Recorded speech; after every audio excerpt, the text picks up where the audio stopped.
नमस्कार व्यूअर्स, और आप सब लोग कैसे हैं। आशा करती हूँ आप सब लोग अच्छे होंगे, स्वस्थ होंगे और मेरा शिव पुराण का पाठ अवश्य देखते होंगे। तो सबसे पहले हम जान लेते हैं कि कल तक हमने कहाँ तक जाना था। मैं फिर से एक बार थैंक्स करना चाहती हूँ अपने 1000 सब्सक्राइबर्स को, और 1000 प्लस हो चुके हैं उन्हीं सभी को कहना चाहती हूँ। और जो पाठ मेरा देख रहे हैं उन सबको कहना चाहती हूँ कि आप लोग भी सब्सक्राइब कीजिए।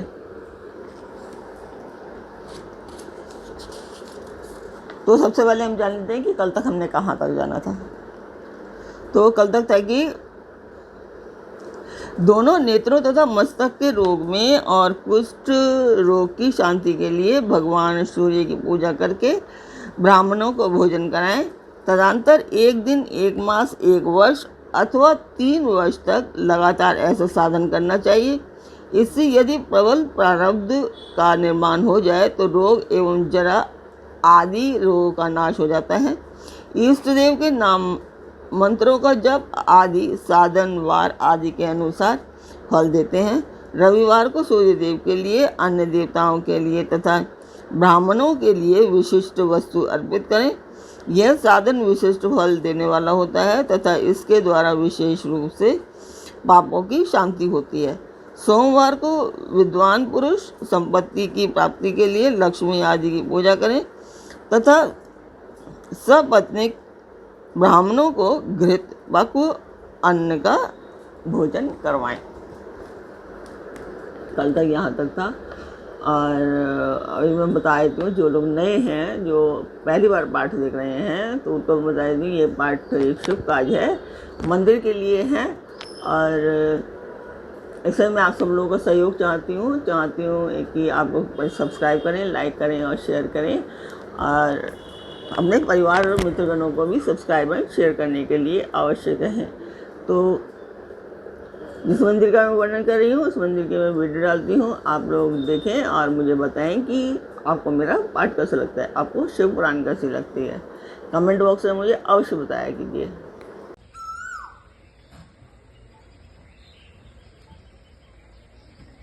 तो मंदिर की वीडियो आपने देखी, आपको मेरा पाठ कैसा लगा कमेंट बॉक्स में मुझे अवश्य बताएं। तो अब शुरू करते हैं आज का पाठ। स्वागत करती हूँ मैं आप सभी का अपने इस कार्यक्रम शिव पुराण में।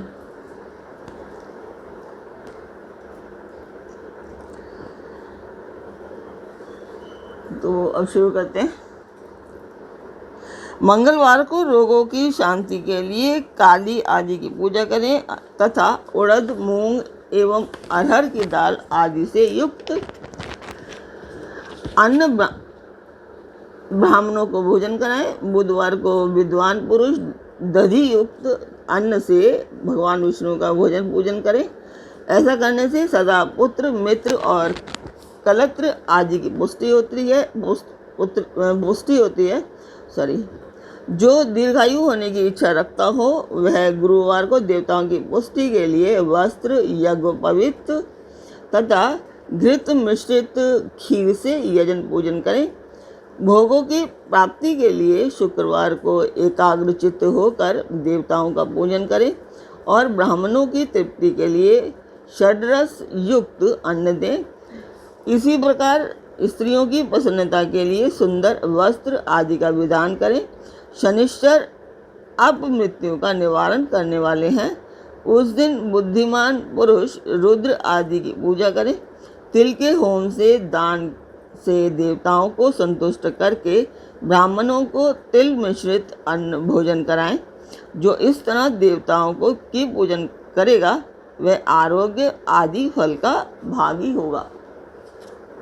देवताओं के नित्य पूजन, विशेष पूजन, स्नान, दान, जप, होम तथा ब्राह्मण तर्पण आदि में एवं रवि आदि वारों में विशेष तिथि और नक्षत्रों का योग प्राप्त होने पर विभिन्न देवताओं के पूजन में सर्वज्ञ जगदीश्वर भगवान शिव ही उन देवताओं के रूप में पूजित हों। सब लोगों को आरोग्य आदि फल प्रदान करते हैं। देश, काल, पात्र, द्रव्य, श्रद्धा एवं लोक के अनुसार उनके तारतम्य क्रम का ध्यान रखते हुए महादेव जी आराधना करने वाले लोगों को आरोग्य आदि फल देते हैं। शुभ मांगलिक कर्म के आरंभ में और अशुभ अंत्येष्टि आदि कर्म के अंत में तथा जन्म नक्षत्रों के आने पर गृहस्थ पुरुष अपने घर में आरोग्य आदि की समृद्धि के लिए सूर्य आदि ग्रहों का पूजन करें। इससे सिद्ध है कि देवताओं का यजन संपूर्ण अभीष्ट वस्तुओं को देने वाला है।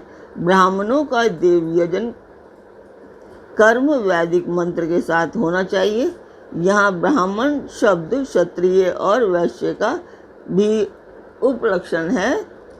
शूद्र आदि दूसरों का देव यज्ञ तांत्रिक विधि से होना चाहिए। शुभ फल की इच्छा रखने वाले मनुष्य को सातों ही दिन अपनी शक्ति के अनुसार सदा देव पूजन करना चाहिए। निर्धन मनुष्य तपस्या व्रत आदि के कष्ट सहन द्वारा और धनी धन के द्वारा देवताओं की आराधना करे। वह बार बार श्रद्धापूर्वक इस तरह के धर्म का अनुष्ठान करता है और बारंबार पुण्य लोकों में नाना प्रकार के फल भोगकर पुनः इस पृथ्वी पर जन्म ग्रहण करता है। धनवान पुरुष सदा भोग सिद्धि के लिए मार्ग में वृक्ष आदि लगाकर लोगों के लिए छाया की व्यवस्था करें। जलाशय, कुआं, बावली और पोखरे बनवाएं। वेद शास्त्रों की प्रतिष्ठा के लिए पाठशाला का निर्माण करें और अनन्य प्रकार से भी धर्म का संग्रह करता रहें।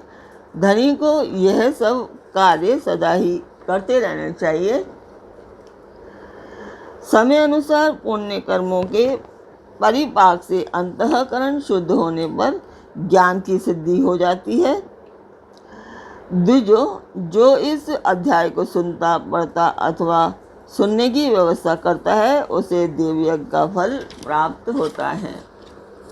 तो बहुत अच्छी बात कही है कि अगर आप लोग जो लोग भी मेरा पाठ सुन रहे हैं उन्हें देवयज्ञ की फल की प्राप्ति होगी।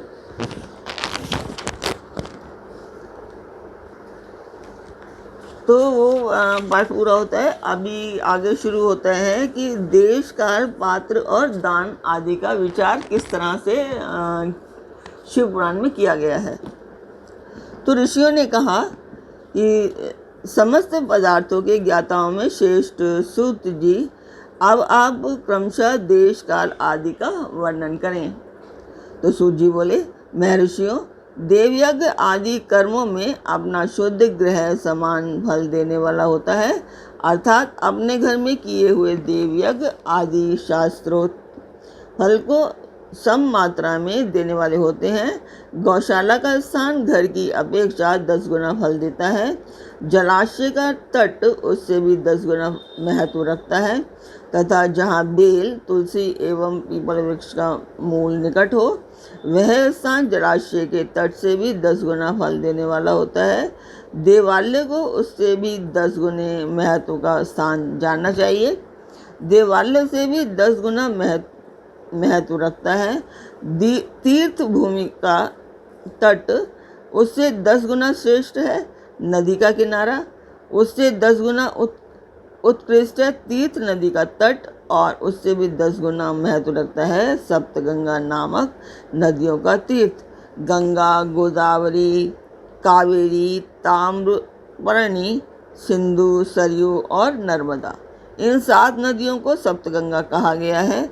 समुद्र के तट का स्नान इनसे भी 10 गुना पवित्र माना गया है और पर्वत के शिखर का प्रदेश समुद्र तट से भी 10 गुना पावन है। सबसे अधिक महत्व का वह स्थान जानना चाहिए जहाँ मन लग जाए। यहाँ तक देश का वर्णन हुआ। अब काल का तारतम्य बताया जाता है। सतयुग में यज्ञ, दान आदि कर्म पूर्ण फल देने वाले होते हैं, ऐसा जानना चाहिए। त्रेता युग में उसका 3/4 फल मिलता है। द्वापर में सदा आधे ही फल की प्राप्ति होती है।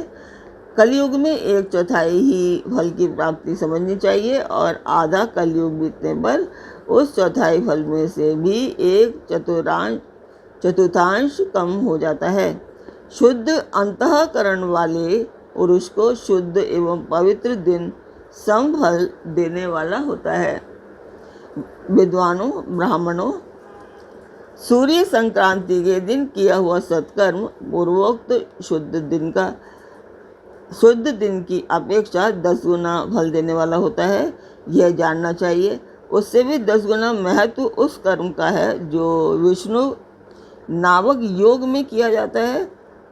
दक्षिणायन आरंभ होने के दिन अर्थात कर्क की संक्रांति में किए हुए पुण्य कर्म का महत्व विष्णु से भी 10 गुना माना गया है। उससे भी 10 गुना मकर संक्रांति में और उससे भी 10 गुना चंद्र ग्रहण में किए हुए पुण्य का महत्व है।